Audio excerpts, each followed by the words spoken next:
Welcome back to Codex. Today we're going to hear from Gene Kopp. He's an expert in algebraic number theory and a postdoc at Bristol.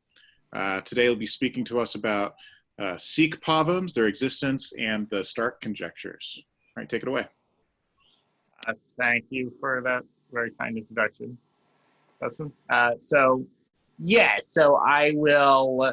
I'm going to start by just giving you an overview of what I did, and then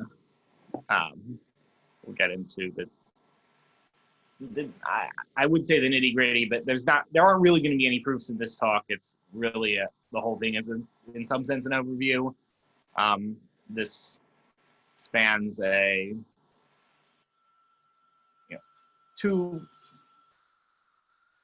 pretty different fields, and I sort of want to cover the basics of everything to just make sure everyone's on the same footing. So first of all, what is a SIC or SIC-POVM? So a set of vectors, so all my vectors are going to be unit norm, and a set of vectors in complex C to the D space is equiangular with common angle arc cosine of alpha if the absolute value of all of the pairwise Hermitian products squared is equal to alpha. Except the Hermitian inner products between a vector and itself, of course, would be 1 because I am specifying that they're unit norm vectors. Okay, and you could, instead of thinking about the vectors, you could think about the lines, so the vectors up to scaling, and then you would be talking about equiangular lines. Same thing. So for same thing because we're taking absolute values of the inner products. So, and what is a SIC? A SIC is a set of D squared equiangular unit norm vectors in C to the D.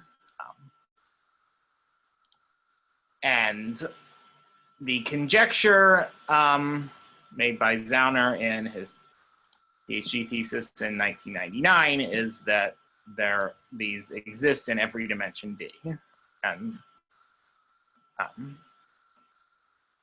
this is, there are many examples known in many dimensions, but only finitely many. And there's no proof of any infinite families. So what I'm going to talk about today is something that I'm maybe talking it up a bit by saying it this way, but a conjecture in number theory, the Stark conjectures, plus some further hypothesis will imply SIC existence. And this is a reduction of a problem in frame theory to a problem in number theory. It's also a reduction of you can also think of it as a reduction of a problem about complex numbers to a problem about real numbers. And I said I'm talking it up. I'm only going to talk about prime dimensions congruent to 2 mod 3. There's work in progress for general D with a few other people, including Steve, who's on the call.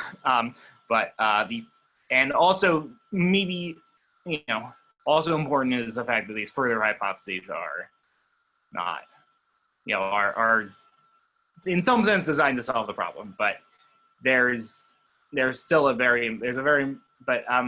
so if you don't want to, so another way to say it that is say you actually want to construct SICs. How do you do it? Well, this is what I'm proposing is a way to build SICs that is completely explicit and doesn't involve any kind of searching through any space. It doesn't involve any kind of maximizing the potential. It's purely, here is a construction. The fact that construction works relies on some unproven conjectures. And this is a, yeah, so. And this has been used, I've used this to construct one in dimension 23, which was not done before. I've noticed that everyone's videos have disappeared and I'm a little worried. Can someone message me or say something?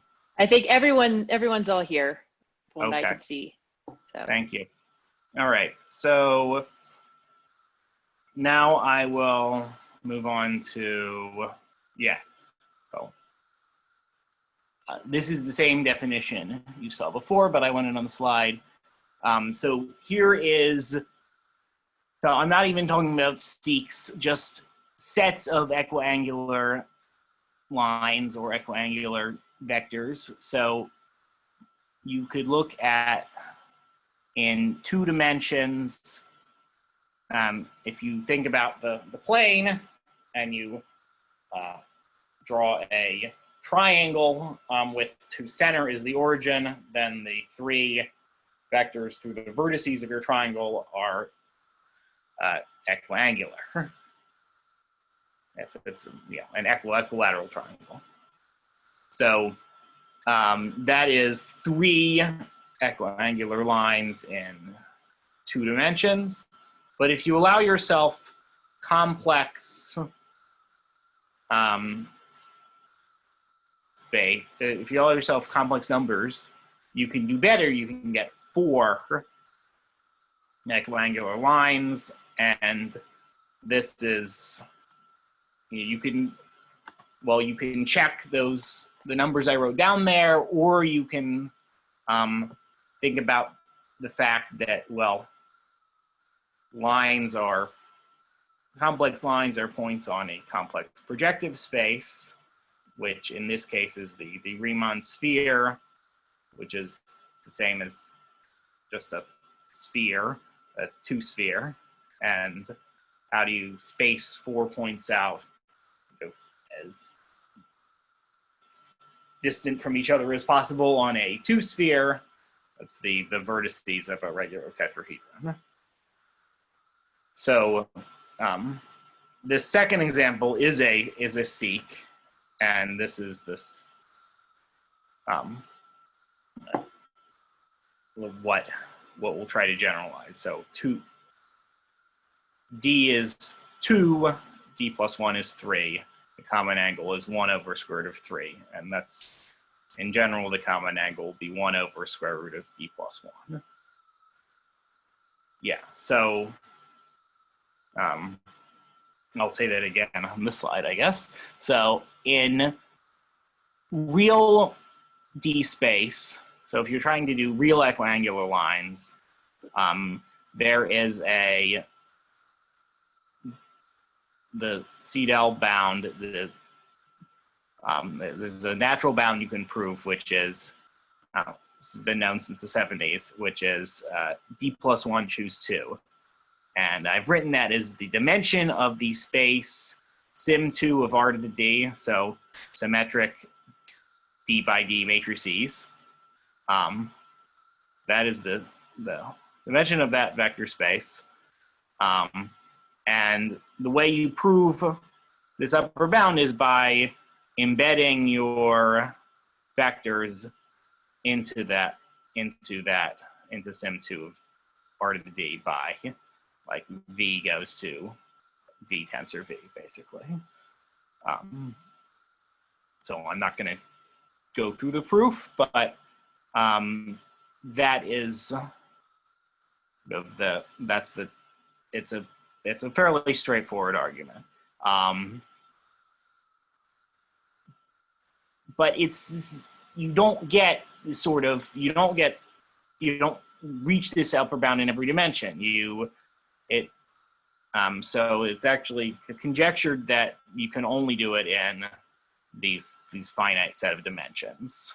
1, 2, 3, 7, and 23, right? And the 7 and 23 are related in some way to 8 and 24, which are related to E8 in the Leech lattice. But yeah, this is a big open problem to actually prove this. These are the only cases. So the situation for complex numbers, well, the first point, the upper bound is the same sort of argument. Instead of symmetric matrices, you're looking at Hermitian matrices, and the vector space of those is D squared. The common angle, as I said, is 1 over square root of D plus 1. But unlike in the real case, in the complex case, the theoretical maximum is conjectured to be attained in every dimension.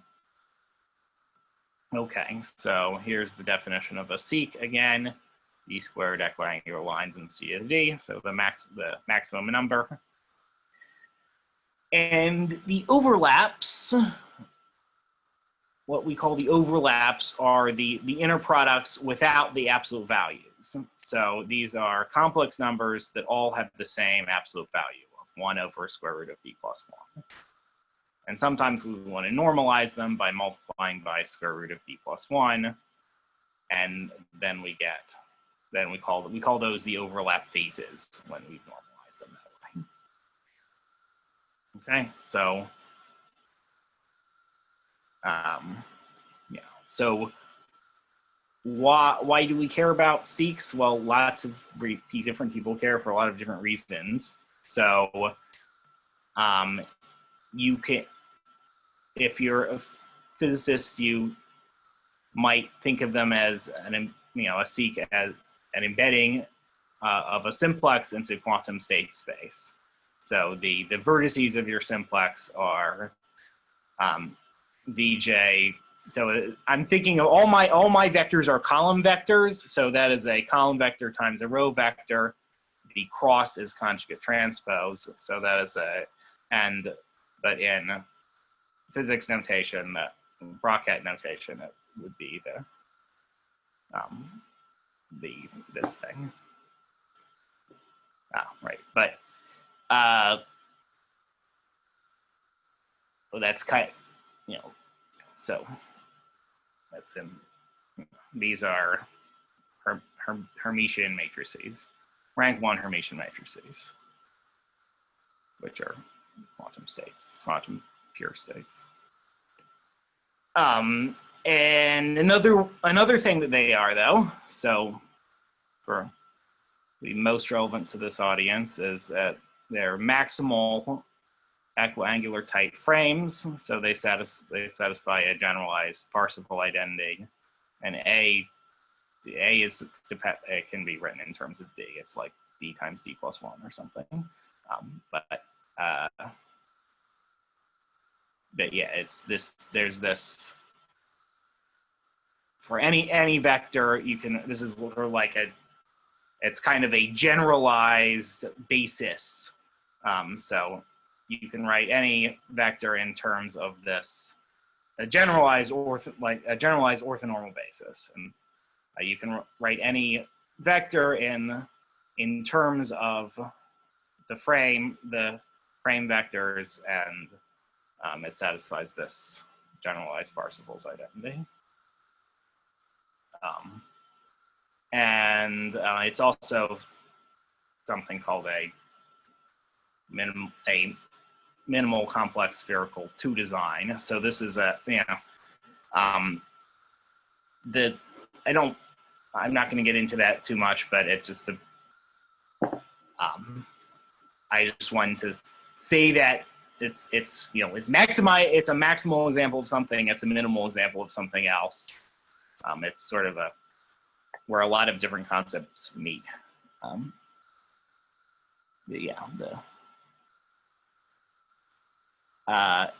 And this word symmetry, well, in the acronym, the symmetry just doesn't mean any kind of group action symmetry. It just means the inner products are all the same value. That's what symmetry literally is supposed to mean in the acronym, but and there aren't any symmetry conditions in group symmetry conditions in the definition, but in practice there are always group symmetries, and we don't know why, and that is so. And in all but one of the known cases, all but one of the known SICs are up to unitary equivalents are Weil-Heisenberg covariant SICs, which means they are the orbit of a single vector, which is called the fiducial vector, under the discrete Weil-Heisenberg group, which is generated by these two matrices, where zeta d is a deep root of unity. And if you are come from a slightly different part of math, then maybe if you're a number theorist, you probably would not call this the Weil-Heisenberg group. You would probably call it the image of the discrete Heisenberg group of the ring Z mod dz under the Weil algebra representation.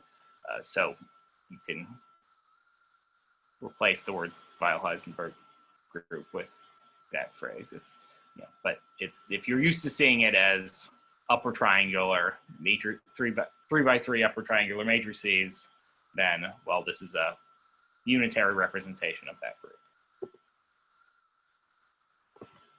Okay, so I've written, so this group has order d cubed, but its center has order d. So the orbit of a vector under this group action will be order d squared, which is, you'll recall, is the right size for a SIC. And this number out front is just a constant that makes things nice. So you can ignore that if you want. But this is the first matrix there is the one that was called X, and the second one is the one that was called Z before. And this is just these DMNs are a choice of coset representatives for the Weil-Heisenberg group modulo its center. And so up to multiplication by roots of unity, the overlaps, so there, I said before there were the fourth minus d squared overlaps. Now there's a lot of redundancy among these overlaps, and there are only d squared minus one of them. Okay. Gene, quick question. Yeah. Is it obvious why those are good choices for coset representatives? It's a weird scalar you got up front, right? No, it's not obvious. It has to do with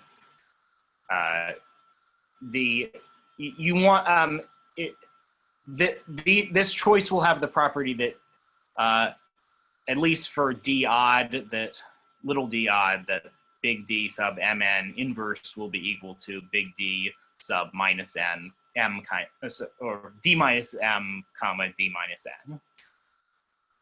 Got it. So thank you. I could write that actually.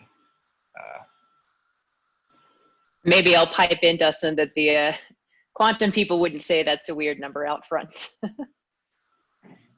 Yeah, it is kind of weird, but I can't annotate my own. Okay, well, yeah. So,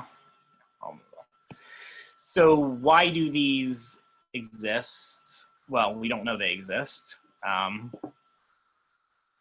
but we expect they do. And most of the evidence is lots of numerical evidence. And this is an old slide, and I don't know if it's up to date, but it was up to date as of last summer. So Zauner's conjecture is known for only finitely D. That part is up to date.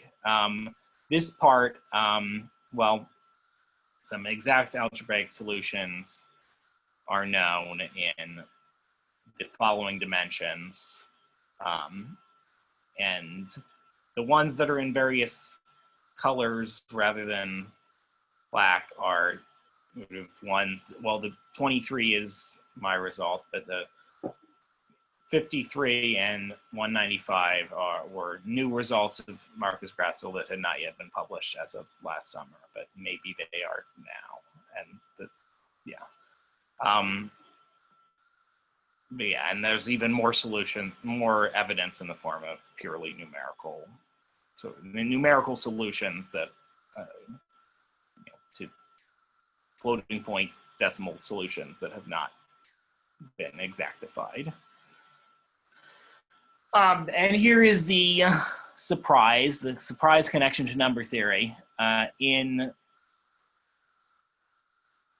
known examples, the number field over which Weil-Heisenberg SICs are defined is a abelian Galois extension of a particular real quadratic field.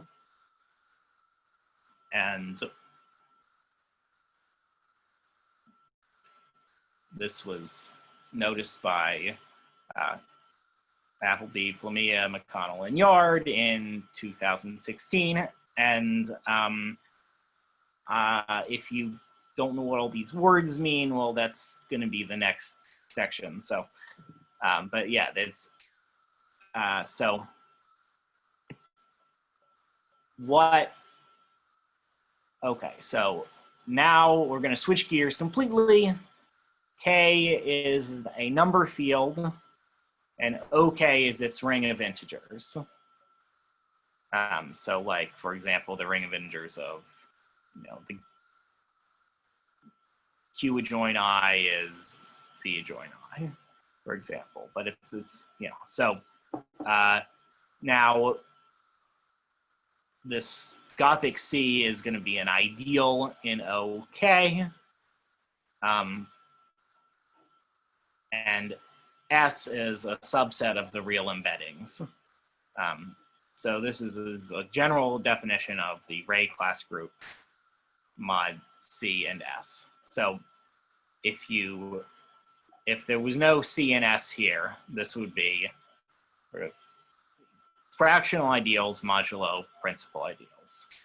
So that's the usual class group without the C and the S. And that what it does is it measures failure of unique factorization or failure of ideals to be principal. And this will always be a finite group. And so when you have the C and the S there, you get a larger group because you're modding out by a smaller thing.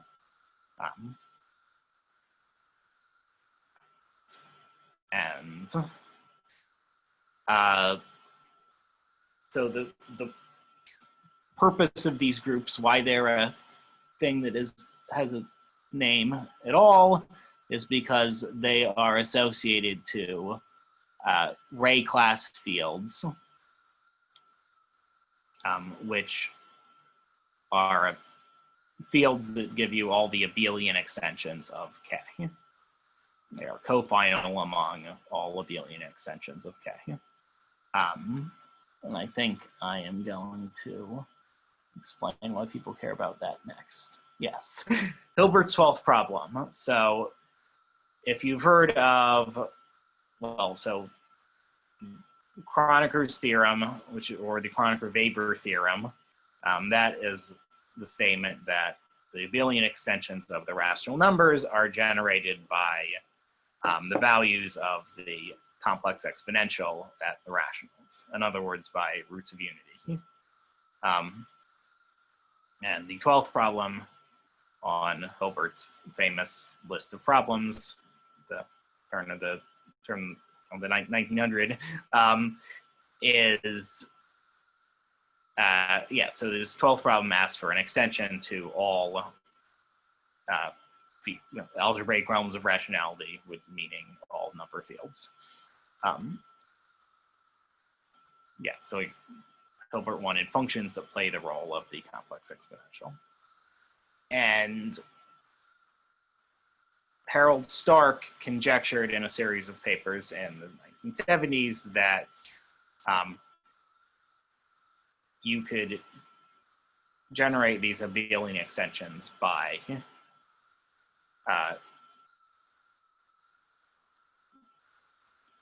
certain numbers that come out of looking at special values of L functions. So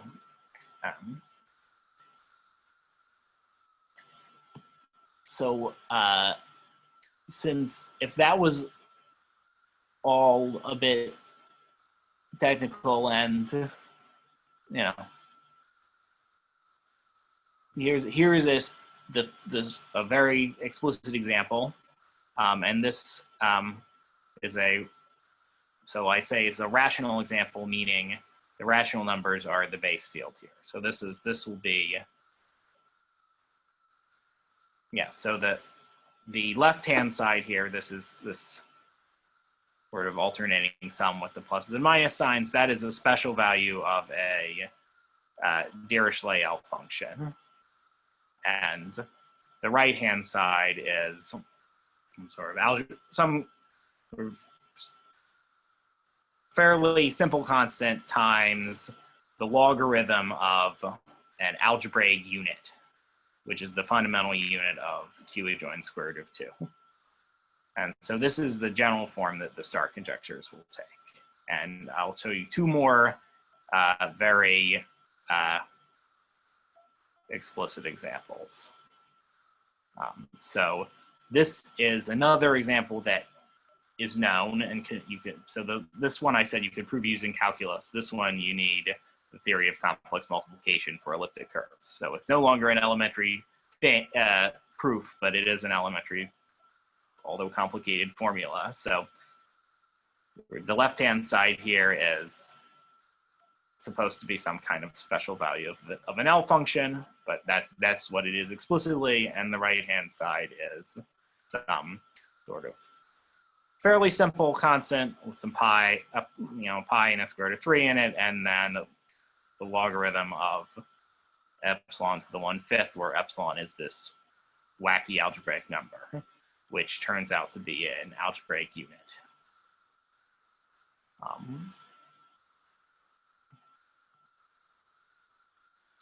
And yeah, this is related to studying the 5 torsion points on the elliptic curve, y squared equals x cubed plus 1. This curve has complex multiplication by a cube root of unity omega, which means precisely that this there's a automorphism or an endomorphism, which is in fact an automorphism, sending x comma y to omega x comma y. So now I will show you another example, but this one is an open conjecture. And so again, you can write it very, very explicitly. The left-hand side is a special value of an L function, and the right-hand side is some simple thing times log of an algebraic unit. And so now I ask you to all memorize this polynomial.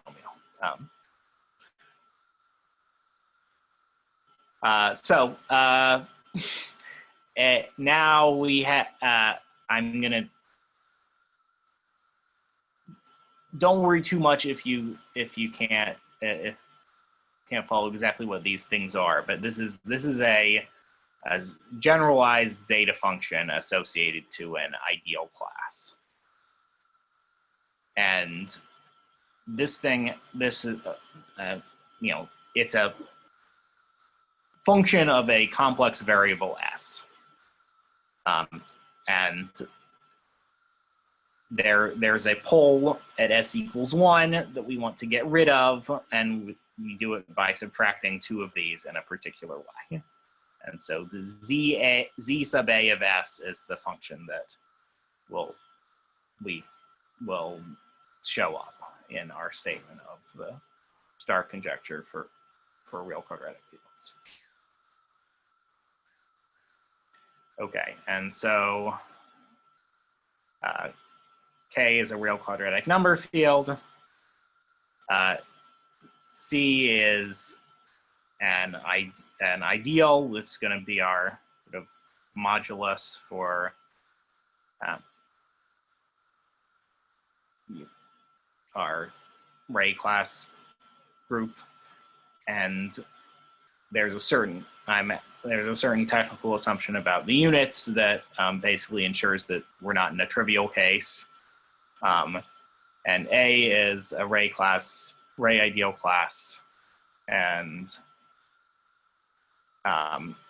H sub, so there are two Ray class fields in this case corresponding to H1 and H2 that are going to correspond to the two real embeddings, which are called infinity 1 and infinity 2. And basically one of them is,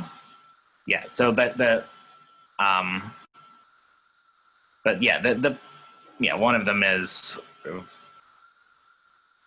real and one of them is complex, but it's sort of not canonical which is which. They're isomorphic, but you can think of one of them being real and at the same time the other one being complex. But there's the special value of an L function equals log of a unit. That is the under a real embedding. That is the main point of this. And then there's a compatibility under the Artin map of class field theory. But the important part is that. So,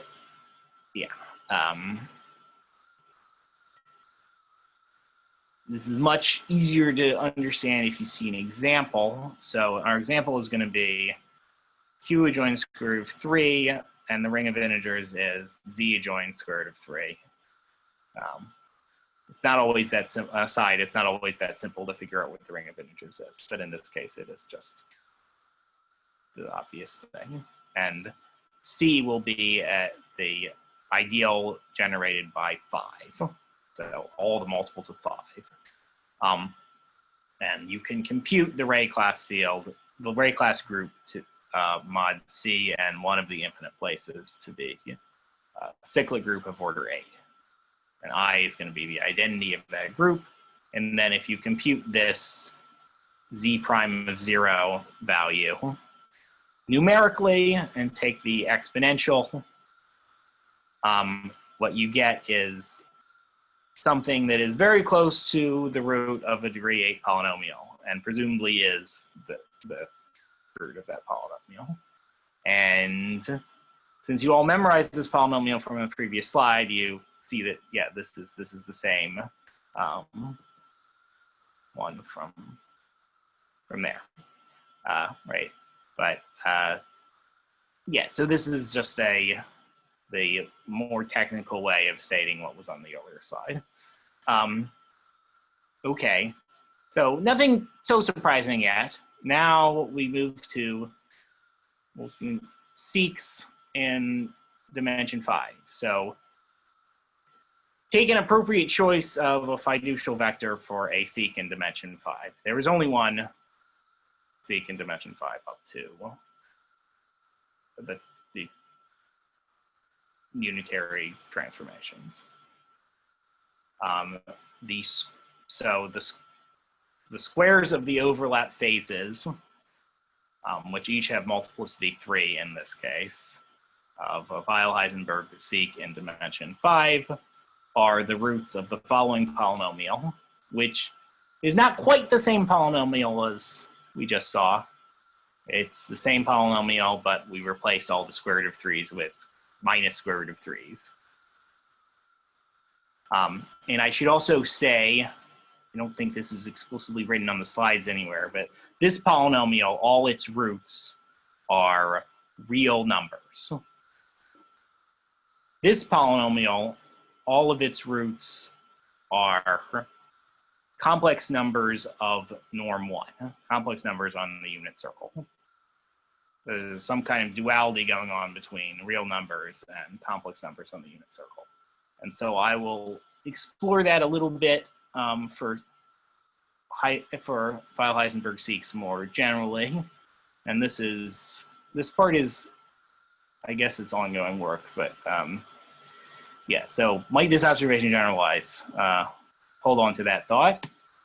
So we will relax the conditions defining a SIC, right? So how do we relax the conditions? Well, here are some conditions I've written down. And instead of looking at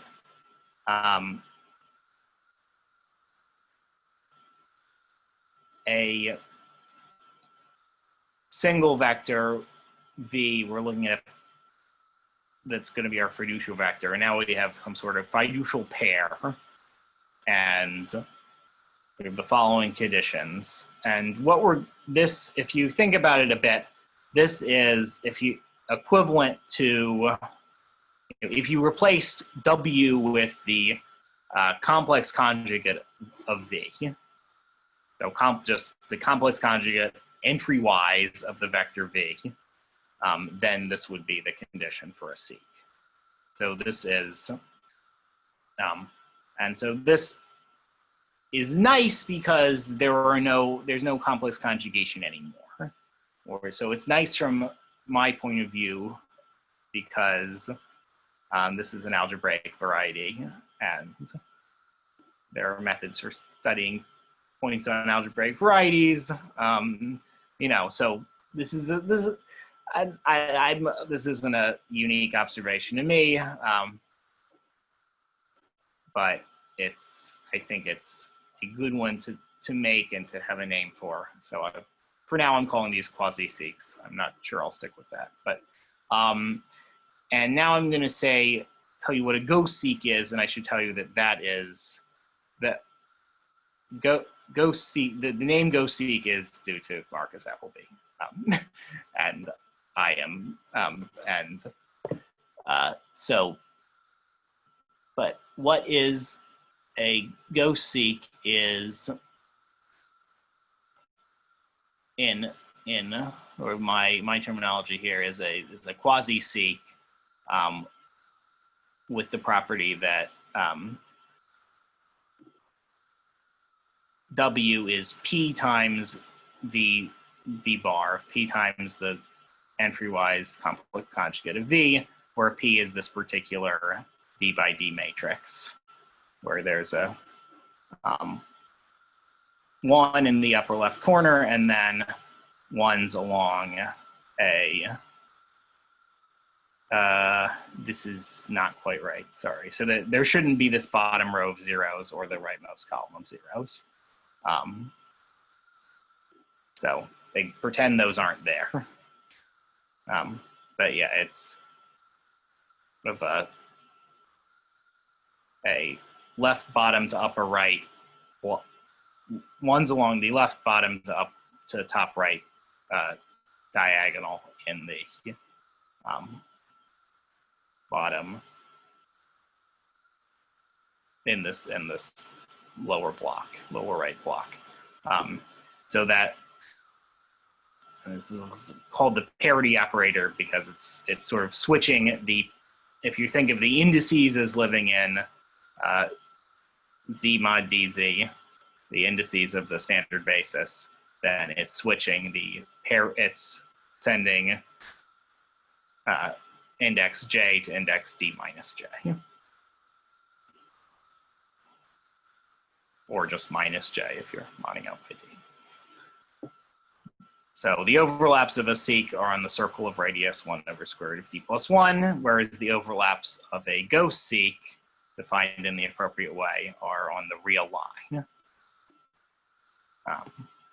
And so this is I see this is a theorem in progress, but and I'm presenting before my results because it gives more context.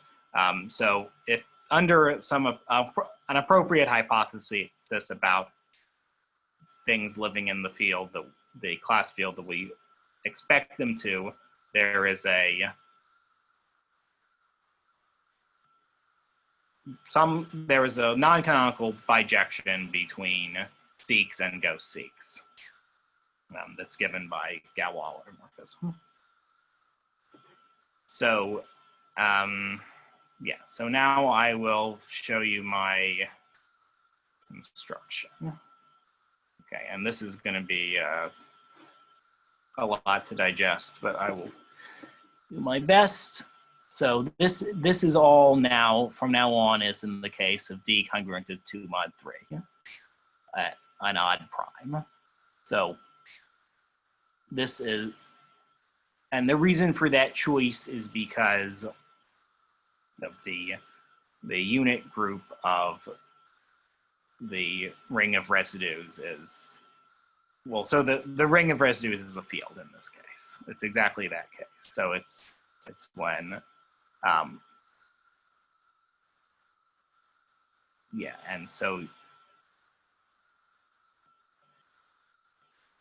it's from the sort of number theory point of view is kind of the simplest case because you don't have to look at different class fields. You can look at just one class field. So there are, so for here, a sub, so delta is the d plus 1 times d minus 3, and k is this real quadratic field that we expect to be the base field for this construction. And a sub m comma n is a particular ray class indexed by m and n, and it's a principal ray class. It's the ideals generated by alpha. Oh, I can't highlight that. Ideals generated by alpha, where alpha is a particular form.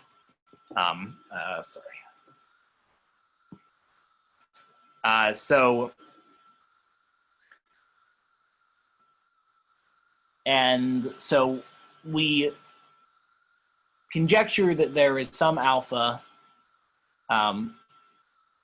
satisfying that generates this Gray class field that satisfies a bunch of algebraic properties, and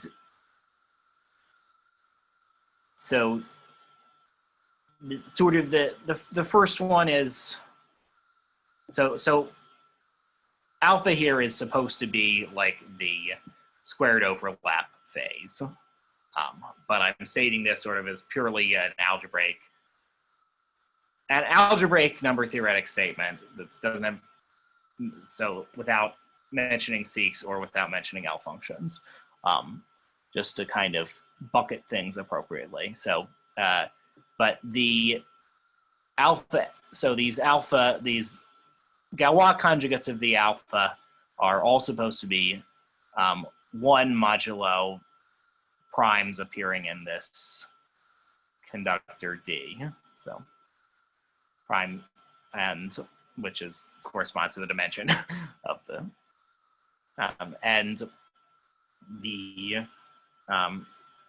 and then these square roots of these alpha over d plus 1 are supposed to be in the same field, which I think is not something that is predicted by other versions of star conjectures that I've come across. There are some things a bit like this, but not exactly this. that I can find, and then the following, property 4 is specifically is essentially the same as saying that this M here can be written as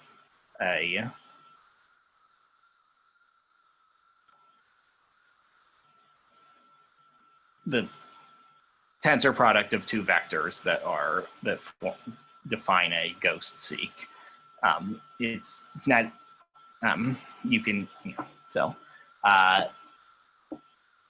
well, it's saying it's rank 1, but you can deduce that from the fact that certain things are real, that these alphas are real. So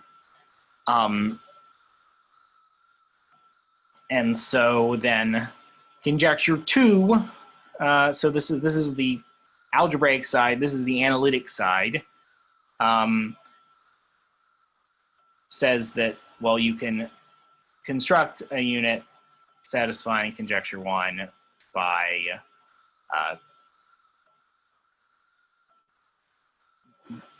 via the start conjectures program as x of some z sub a prime of 0. And this is all there. This is all, and this is something you can implement on a computer. You can there are software packages to compute these L functions, and you can find this to 100 decimal places, 1,000 decimal places, in some reasonable amount of time, a few hours. So, depending on the sizes of various parameters. And I just copied the definition of z sub a of s here for reference. And so the theorem is, if you assume conjecture 1, so if you can construct something and construct an alpha satisfying the properties in conjecture 1, whether by conjecture 2, whether by analytically or some other way, then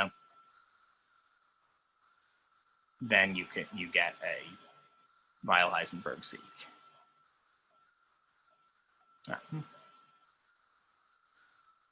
And this, in some sense, this is this is closely related to the theorem I stated earlier as a theorem in progress, but it's sort of that plus some other bits, but in a special case.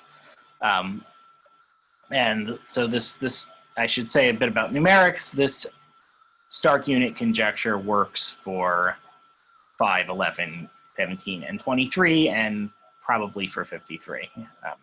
I spot checked the overlaps. And this, for 23, this is the first construction, the first exact construction of the seq.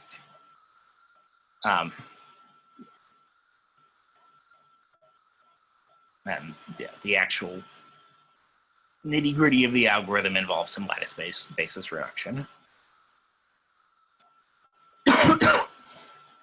Okay, so to say a little bit about, so this is work in progress, meaning maybe not things you should work on because they're probably, will be coming out sometime in the next few months, maybe. So generalizations for arbitrary D or arbitrary Clifford group orbits to sort of what I've, of my conjectures. And there's some stuff in this direction that I'm working on with Jeff Ligarius, and some other stuff in this direction that I'm working on with Marcus Appleby and Steve Flamia. And then sort of scaling up the numerical construction, so the power of this sort of construction to numerically construct seqs, which is also something I'm working on with Steve and Marcus. So I'll say a little bit. So if I'm telling you, maybe don't work on this right now. That what the Sounders conjecture is still wide open. I am with, there are a lot of, I think that it's a problem that when it does get solved, it's going to involve lots of ideas, and I really like the sort of thinking about constructive versus non-constructive methods. I've heard a lot of cool ideas for non-constructive methods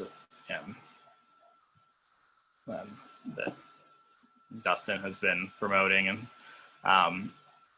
and I should say, this problem has a prize on it now. In case you didn't know, and you can look at the other problems there too. There's the Golden Kick Award by the National Quantum Information Center in Poland. You can find the search for 5 open problems in quantum information, and maybe some of the other problems will interest you as well. So it's this prize increases linearly by the year. So if no one solves this problem in 2020, it'll be worth 2,021 euros. Whoa. And okay, so here are some other, so maybe if you don't want to try to prove Sounders conjecture, you want to do something a little less ambitious, but still pretty ambitious. How does this idea, so there are a lot of different constructions of optimal frames where by optimal I could mean any number of several things, but one project that might be good for be an undergraduate or a graduate student is to go through, so that there's this catalog of optimal complex projective codes by Jasper, King, and Mixon, all of whom are in the audience, I believe, at the game called Game of Sloans after Neil Sloan, and Game of Thrones, but these are currently, most of the solutions are numerical only, and it would be nice to exactify them and see sort of what algebraic numbers show up. So that would be I would be very happy if somebody did that. And sort of overlapping with that, but not too much, is finding new ETFs, which would be a very special case of optimal complex projective codes, but a case that contains SICs. So all known ETFs are either SICs or have more combinatorial or group theoretic constructions that end up resulting in them being defined over cyclotomic fields, or they're obtained from SICs in some other way. There's a duality and a few other constructions, but so it would be nice to know if there are SICs, or if there are ETFs that are more like, that are as wild as SICs without being SICs, that are defined over, and specifically by that I mean defined over non-cyclotomic fields and not equivalent to ones that are.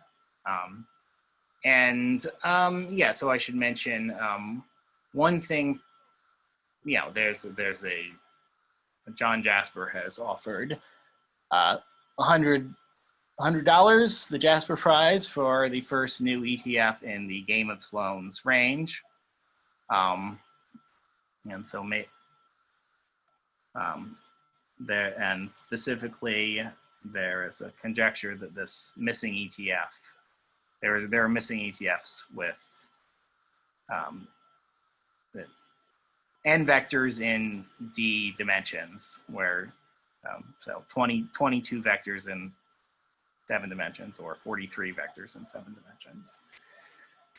And I thought that, well, maybe someone will solve that and maybe it will answer my question too. But just to be sure, I figure I would offer a bottle of Game of Thrones themed House Stark whiskey to anyone who I was a little bit hesitant about the wording here, and I didn't have much time. So at my discretion, an ETF that is not either equivalent to one defined over a cyclotomic field or built from SICs in some manner. So genuinely defined over a new number field that we don't see from SICs. I guess that would be enough. And not necessarily in the Game of Thrones range. And that's it. Thank you. Thank you. Awesome. Thanks for the talk. Yeah, there's a reaction thing I can